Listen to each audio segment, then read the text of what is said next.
driver named Ethan on a pitch-black, isolated stretch of highway. His phone battery is dead, a torrential downpour is battering the windshield, and he's desperately scanning the darkness for exit 13. This scenario is built on foundational horror tropes, inclement weather, and the total loss of communication. By blinding the protagonist and cutting him off from the outside world, the story effectively isolates him before the first real event even occurs. These tropes create a baseline of expected, comfortable dread. The audience knows the rules of this specific world. They understand the vulnerability of being alone in the dark. This setup draws on deep roots in American folklore, specifically the vanishing hitchhiker urban legend. For decades, drivers have shared stories of encountering a mysterious figure on the side of a lonely road. In the standard version of the myth, a motorist picks up a passenger who eventually vanishes from the moving vehicle. Often, the driver later discovers the passenger was actually the ghost of someone killed at that exact location. As Ethan approaches a glowing red exit sign in the distance, the audience is conditioned to expect this kind of external, physical threat.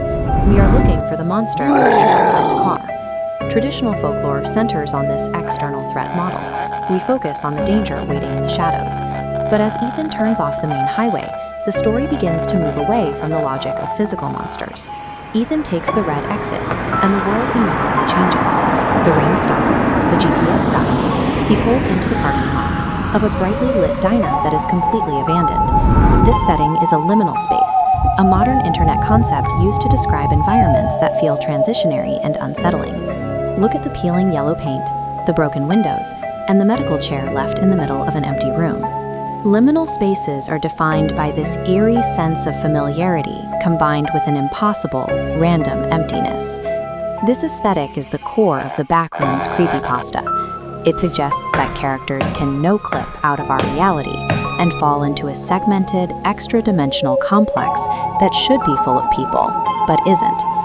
An abandoned mining camp is left behind because the resources are gone.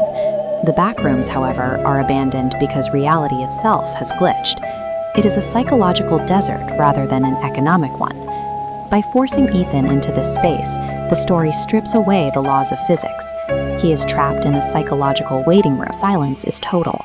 There is no wind and no engine noise, only the constant, unnatural hum of the diner's fluorescent lights. Scholars of contemporary horror describe this kind of silence as an active, weaponized threat. It is a cinematic device used to heighten a character's sense of isolation. This poster for the film Hush illustrates the concept. The stillness of the protagonist is framed against the blurred figure of the killer. In these stories, silence creates a state of hyper-awareness, where every tiny movement feels like a potential catastrophe. The red exit uses this to subvert the hitchhiker trope. Ethan meets an old woman in the diner who doesn't ask for a ride. She delivers a cryptic warning, then physically glitches out of existence. In these internet-born stories, silence and glitching entities target the character's sensory perception. They dismantle the protagonist's fundamental grip on reality. Ethan flees the diner and drives as fast as he can, but the road begins to loop. No matter how far he travels, he passes the same landmark over and over, returning to the diner where dark figures are now watching from the fog.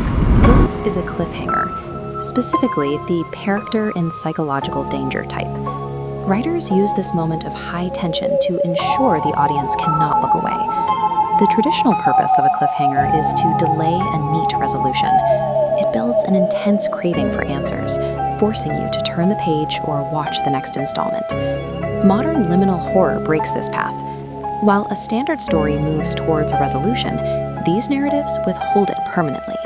This infinite loop mirrors Ethan's situation.